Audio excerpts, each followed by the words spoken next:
నమస్తే, welcome to Telugu రాజ్యం. ఇవాళ మనతో పాటు ప్రముఖ political and cine critic Bharadwaj గారు ఉన్నారు. సార్తో మాట్లాడదాం. సార్ నమస్తే. పవన్ కళ్యాణ్ ఆల్రెడీ పాకిస్తాన్ చేసినటువంటి కోర్స్ జమ్మూ కాశ్మీర్లో జరిగిన దాడులకు సంబంధించి పాకిస్తాన్ని గురించి మాట్లాడుతూ కూడా కాంగ్రెస్పై చాలా విమర్శలు చేయడం జరిగింది. మరి దీనికి సంబంధించి కూడా ఆల్రెడీ సీనియర్స్ అంతా, అంటే ఇటు తెలంగాణలో ఉన్న కాంగ్రెస్ సీనియర్స్ కావచ్చు, అటు ఏపీలో ఉన్న సీనియర్స్ కావచ్చు, తులసిరెడ్డి గారు లాంటి వాళ్ళంతా కూడా విమర్శిస్తూ వస్తున్నారు. అంటే పవన్ చేసిన విమర్శల్లో ఏమైనా నిజం ఉందా? వాంటెడ్లీ ఎందుకు కాంగ్రెస్ని ఆయన టార్గెట్ చేసినట్టు? అంటే కాంగ్రెస్ని టార్గెట్ చేయటం అనేది అది యాక్షన్ ఆఫ్ బీజేపీ అంతే. బీజేపీ మొదటి నుంచి మాట్లాడుతున్న ధోరణినే ఈయన కొంచెం ఎంబోజ్ చేసి మాట్లాడుతున్నాడు ఇప్పుడు. Yes sir. అంటే పాకిస్తాన్ ఆవిర్భావం, అఖండ భారత్ అనేటువంటి నినాదము, దానికి ప్యారల్గా పాకిస్తాన్ ఏర్పాటును అంగీకరించడం సబబా కాదా ఆ రోజున నాటి చర్చ అది. ఆ చర్చని మళ్ళీ ముందుకు తీసుకొచ్చి మళ్ళీ కాంగ్రెస్ని నేరస్తుడిగా మార్చేసి దాన్ని బోన్లో నిలబెట్టేటువంటి కార్యక్రమం ఒకటి. ఈయన మళ్ళీ ఆ తేనె చుట్టని కదిపాడు. అంటే మహాత్మా గాంధీ ఆ రోజున తీసుకున్నటువంటి నిర్ణయం, ఆ నిర్ణయాన్ని ఆమోదించినటువంటి కాంగ్రెస్ పార్టీ జిన్నా గారి ప్రతిపాదనని ఎందుకు అంగీకరించాల్సి వచ్చింది, దానికి సంబంధించిన నేపథ్యం ఏమిటి, ఇవన్నీ చర్చించాలి ఇప్పుడు. అంటే ఈ రోజున మేమేదో ఒక అటాక్ జరిగింది అక్కడ కాశ్మీర్లో. ఒక 27 మంది ప్రాణాలు గాలిలో కలిసిపోయినాయి. ఇది అమానుషమైనటువంటి చర్య, ఖచ్చితంగా ఖండించి తీరవలసినటువంటి వ్యవహారమే. కానీ దీన్ని ఆపటం ఎలాగా, ఈ దాడులు జరగకుండా అక్కడ శాంతిని నెలకొల్పటం ఎలా అనే దాని మీద దృష్టి కేంద్రీకరించడం అనేది అవసరం ఇప్పుడు. అవును, అది మాట్లాడితే బాగుంటుంది. చరిత్రలోకి వెళ్ళి అప్పుడెప్పుడో పాకిస్తాన్ జిన్నా ప్రతిపాదనను ఎందుకు అంగీకరించాల్సి వచ్చింది అనేది కాదు ఇప్పుడు ఇష్యూ. అవును అవును. పైగా పాకిస్తాన్ని పొగుడుతారు ఎందుకు మీరు అందరూ? నిజంగా మీకు పాకిస్తాన్ అంటే ఇష్టం ఉంటే వెళ్ళి అక్కడే ఉండండి అన్నాడు ఈయన. పాకిస్తాన్ని పొగిడిన వాళ్ళు ఎవరు లేరు, అది గమనించాలి. ఓకే, పాకిస్తాన్ అనేది ఒక దేశంగా ఉంది. అయితే కాశ్మీర్ అనేటువంటి ఇష్యూని అడ్డం పెట్టుకుని పాకిస్తాను పబ్బం గడుపుకుంటోంది, భారత్ కూడా పబ్బం గడుపుకుంటోంది. వాస్తవం ఏంటంటే పవన్ కళ్యాణ్ గారు సీరియస్గా పట్టించుకోవట్లేదు. ఎవరు పట్టించుకోవడానికి నిరాకరిస్తున్న విషయం ఏంటంటే కాశ్మీర్ అనేది ఆ రోజున భారతదేశం అంతర్భాగం కాదు. అవును, అది ఒక హరిసింగ్ అనేటువంటి ఒక రాజుగారి ఆధ్వర్యంలో నడుస్తున్నటువంటి ఒక రాజ్యం కాశ్మీర్ అనేది. కాశ్మీర్ భారత్ అంటే దీనికి స్వతంత్రం ప్రకటించిన తర్వాత చేసుకున్న తీర్మానం ఏమిటి, సంస్థానాలు యూనియన్లో విలీనం కావాలనుకుంటే అవ్వచ్చు, లేదు ప్రత్యేకంగా ఉండాలనుకుంటే ఉండొచ్చు, స్వయం ప్రతిపత్తి. అలాగే మూడో ఆప్షన్ పాకిస్తాన్తో కలవాలనుకున్నా కలవచ్చు. ఓకే, అప్పట్లో అని చెప్పారు. చెప్పినప్పుడు దట్టు సరిహద్దులో ఉంది కాబట్టి నిజాం నవాబు మొదట రియాక్షన్ ఏమిటి, నేను పాకిస్తాన్తో కలుస్తాను అన్నాడు ఆయన. అంటే ఏమిటి, ఇప్పుడు తెలంగాణ అనేది పాకిస్తాన్లో ఉండుండేది. ఓకే, అప్పుడు దీనికి కదా ఆయన పటేల్ వెంటనే ఇక్కడికి వచ్చింది. ఆపరేషన్ పోలో అనే పేరుతో సైనిక చర్య చేసి నిజాంని సరెండర్ చేసుకుని ఇమీడియట్ గా యూనియన్ లో విలీనం చేశారు కదా. అవును, చేయటానికి ఆయన మాట్లాడిన మొదటి మాట. లేకపోతే తెలంగాణీయులందరూ అంటే మనం అందరం పాకిస్తానీలుగా ఉండేవాళ్ళు. అంటే మనం అంటే ఇప్పుడు ఆంధ్రప్రదేశ్ వేరు ఆ రోజున కూడా. ఓకే అండి, ఇది హైదరాబాద్ స్టేట్, నిజాం స్టేట్. హైదరాబాదీలు అందరూ. అవును, నేటివ్ హైదరాబాదీస్. నేటివ్ హైదరాబాద్ అది పాకిస్తాన్ లో ఉండేది. ఆల్రెడీ ఉందిలేండి, పాకిస్తాన్ లో ఒక హైదరాబాద్ ఉంది, ఇది కూడా ఉండేది. ఓకే అండి. కానీ ఇది పాకిస్తాన్కి వెళ్ళటం అనేది కరెక్ట్ కాదు, అంటే భౌగోళికంగా సబబు కాదు అనే ఉద్దేశంతో ఆయన సైనిక చర్య చేశాడు. సరే, అది జరిగిపోయింది. అయితే ఇప్పుడు గొడవ ఏంటంటే పాకిస్తాన్ ఏర్పాటు దగ్గర నుంచి సమీక్షించుకోవటం అనేది కరెక్ట్ కాదు. ఇప్పుడు మహాత్మా గాంధీ దగ్గర నుంచి మొదలుపెట్టి జిన్నా దగ్గర నుంచి మా గాంధీ గారు చాలా విషయాలు మాట్లాడాడు ఆ రోజున. ఆయన సీరియస్ స్టేట్మెంట్ ఏంటంటే నేను పాకిస్తాన్లో హిందువుని, ఇండియాలో ముస్లింని అన్నాడు ఆయన. అవును, అంటే సెక్యులర్ ఇది ఉండాలి, స్పిరిట్ ఉండటం కోసం నేను కృషి చేస్తాను అన్నాడు. అలాగే పాకిస్తాన్కి అనుకూలంగా ఆయన 55 కోట్లు ఆ రోజున పాకిస్తాన్కి ఇండియా బకాయి ఉంది. అంటే పన్నులలో వారికి ఇవ్వాల్సినటువంటి వాటా ఇవ్వలేదు.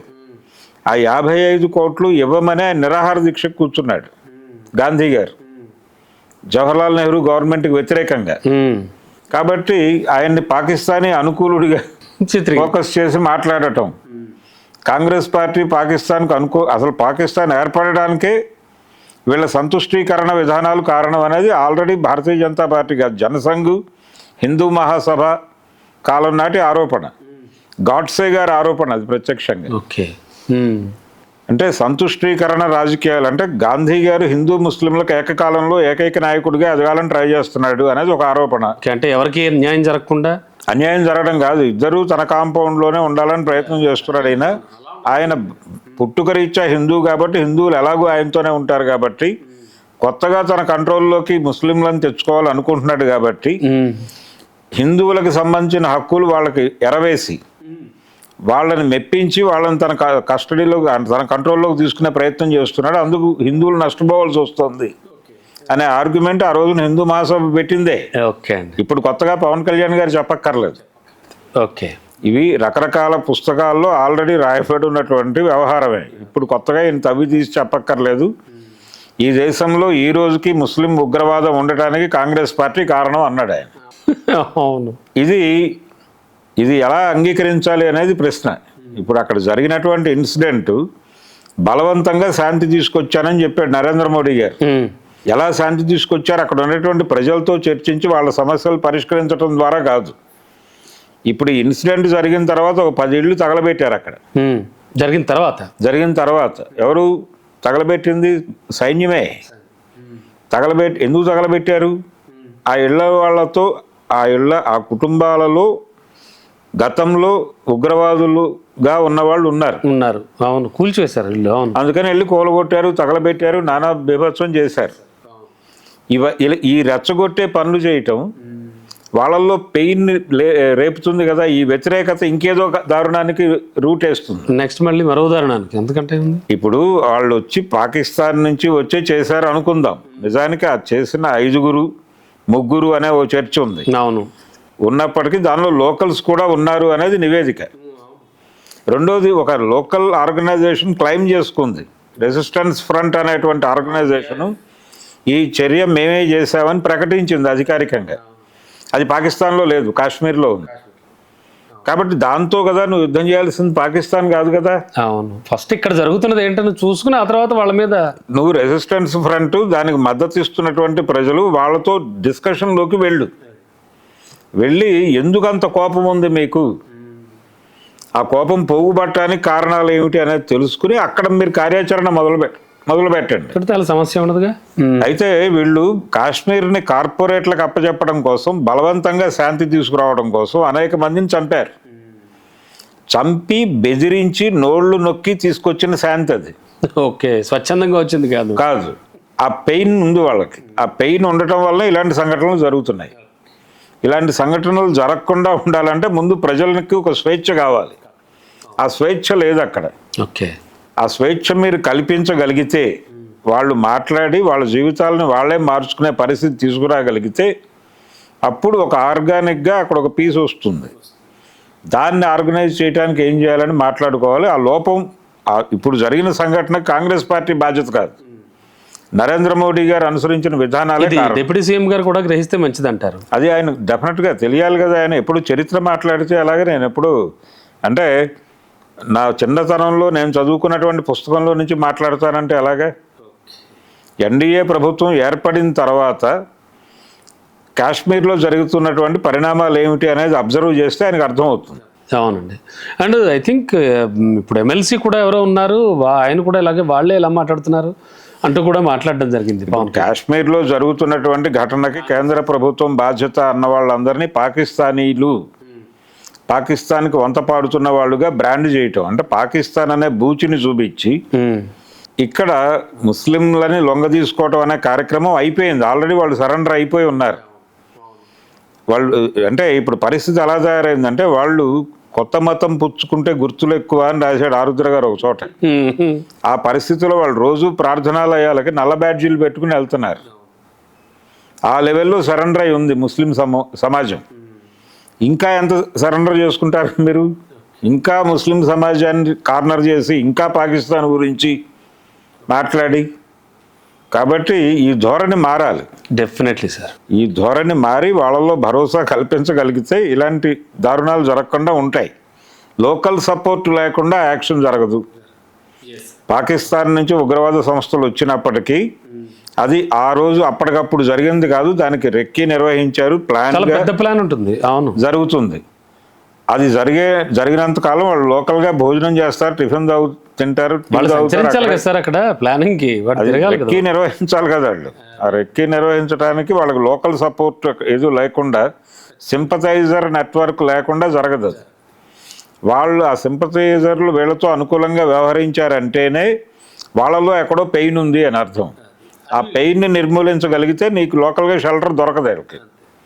అది నువ్వు చేయవలసిన పని. దాని గురించి ఆలోచించకుండా పాకిస్తాన్ బూచిని చూపించి సెంటిమెంట్ ఎమోషను రెచ్చగొట్టి రేపు బీహార్లో జరగబోయే ఎన్నికల్లో కమలం గుర్తుకు ఓటేయించుకుంటాను అంటే ఎలా కుదురుతుంది? లేదా దీన్ని ఇంకొక 4 నెలలు కొనసాగించి తమిళనాడు ఎన్నికల్లో దీన్ని వాడుకుంటానంటే ఎలా కుదురుతుంది? ఓకే, అది ఆలోచించకుండా కాంగ్రెస్ పార్టీ మీద పడి నిందలేసి, మహాత్మా గాంధీ మీద నిందలేసి, దేశ విభజన నాటి పరిస్థితులను మళ్ళీ ఇప్పుడు ఒకసారి ప్రపంచం ముందు పెట్టి ఇదంతా అవసరమా?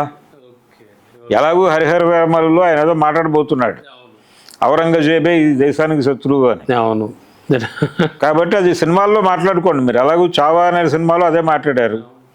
ఇప్పుడు రాబోతున్నటువంటి మరొక సినిమా రాబోతోంది ఇప్పుడు, కేసరి వీర్ అనే పేరుతో. అంటే సోమనాథ్ ఆలయం మీద ఖిల్జీ కంటే ముందు అరబ్బులు చేసినటువంటి దాడులు, ఒక 7-8 సార్లు దాడులకు గురైంది అది. సోమనాథ్ ఆలయం గుజరాత్లో ఉంది కదండి. అవును. ఖిల్జీ కోసం ఒక సైన్యాధ్యక్షుడు శివలింగాన్ని ముక్కలు చేసి తీసుకెళ్ళి ముక్కలు సమర్పించాడనే కథ కూడా ఉంది. అంటే చంద్రుడు తపస్సు చేస్తే ఆవిర్భవించినటువంటి శివలింగం అక్కడ రావణుడు కూడా పూజలు చేశాడు, ఇలాంటి ఒక నెరేటివ్ ఉంది. అవును, దాన్ని ఆధారంగా చేసుకుని అప్పుడు జరిగినటువంటి ముస్లిం దాడుల మీద రాజపుత్రులు నిరసన కార్యక్రమాలు జరిగినాయి, అప్పుడు ఎదురు దాడులు జరిగినాయి. ఆ నేపథ్యం తీసుకుని చేస్తున్నటువంటి సినిమా ఇది. ఓకే, సో ఇప్పుడు నేను చెప్పినటువంటి కేసర్ వీర్ అనేటువంటి సినిమా, ఇది ఇంకో నెక్స్ట్ చావా రాబోతుంది. కాబట్టి ఇవన్నీ ఎలాగో మీరు చేస్తున్నారు ప్రాపగాండా సినిమాలు. Okay, Aurangzeb villain, Shivaji hero, ఇలా ఒక నేరేటివ్ బిల్డ్ చేస్తారు మీరు. చేయండి. మధ్యలో ఇప్పుడు ఈ ప్రోగ్రామ్ ఎందుకు? కాంగ్రెస్ విభజన నాటి ఇప్పుడు జిన్నా పరిస్థితి అందరికీ తెలుసు. అవునండి, జిన్నా బై బర్త్ ముస్లిం కాదు. అవునండి, మహమ్మద్ అలీ జిన్నా అనే ఆయన బనియా అంటే ఎక్కడ వాళ్ళు? గుజరాత్లో గాంధీ గారు ఏ కమ్యూనిటీకి చెందినవాడు, ఆయన కూడా అదే కమ్యూనిటీకి చెందినవాడు. గాంధీ గారిని గుప్తాస్ అంటారు, కోమట్లు అంటారు. అవునండి, ఆయన కోమటే. ఓకే, మహమ్మద్ అలీ జిన్నా కూడా కోమటే. కాకపోతే వాళ్ళ తండ్రి గారు, వాళ్ళ తాతగారు వాళ్ళు ఈ తీర ప్రాంతం ఎక్కువగా ఉండటంతో చేపలని ఇతర ప్రాంతాలకు ఎగుమతి చేయటం అనేటువంటి బిజినెస్లో పెట్టుబడి పెట్టాడు ఆయన. ఓకే, అయితే బనియా కమ్యూనిటీ పిలిచి ఆయన్ని మందలించింది, నువ్వు ఆ ఏరియాలో పెట్టుబడులు ఉపసంహరించుకుని వెనక్కి వచ్చేసి సాధారణ వ్యాపారం చేయి, ఆ ఏరియాలో మనం బిజినెస్ చేయడం కరెక్ట్ కాదు అన్నారు వాళ్ళు. అన్నప్పుడు ఈయనేమన్నాడంటే, ఆల్రెడీ నేను ఆ లైన్లో ఉన్నాను, అది వ్యాపారంగా మాత్రమే చూస్తున్నాను నేను, మీరు ఇంకోలా చూసి దాన్ని డిస్టర్బ్ చేయొద్దు, ఒకవేళ అదే చేస్తే అంటే మేము నిన్ను కులంలోంచి బహిష్కరించాల్సి వస్తుంది అన్నారు వాళ్ళు. అయితే నేనే మతం మారుతాను అన్నాడు ఆయన. అందుకని ఇస్లాంలోకి వెళ్ళాడు ఆయన. ఇస్లాం మీద, అల్లా మీద ప్రేమతోనో మరొక దానితోనో కాదు ఆయన. ఆయన ముస్లిం కాదు. వాళ్ళ ఇంట్లో ఇస్లాంని అనుసరించలేదు. ఆయనకి ఇస్లాంకి సంబంధించినటువంటి ఏమీ తెలియదు. ఈవెన్ జిన్నాకి కూడా. జిన్నా గారి తాతగారి టైంలో జరిగినప్పటికీ వాళ్ళ కుటుంబంలో ఏ వ్యవహారము ఇస్లాం పద్ధతుల్లో జరగలేదు. బయట ప్రపంచం ఆయన మసీదుకు కూడా వెళ్ళేవాడు కాదు, ప్రార్థనలకు వెళ్ళేవాడు కాదు జిన్నా. ఎందుకు వెళ్ళడు అని ప్రశ్నిస్తే నేను నాస్తికుడిని అని చెప్పాడు ఆయన, ఓపెన్ స్టేట్మెంట్. కానీ నాస్తికత్వం కాదు అక్కడ, ఆయన ఆ మతం అనుసరించడం అనేది వాళ్ళ ఫ్యామిలీలో లేదు. అయితే బలవంతంగా వాళ్ళు అలా ప్రొజెక్ట్ అయ్యారు.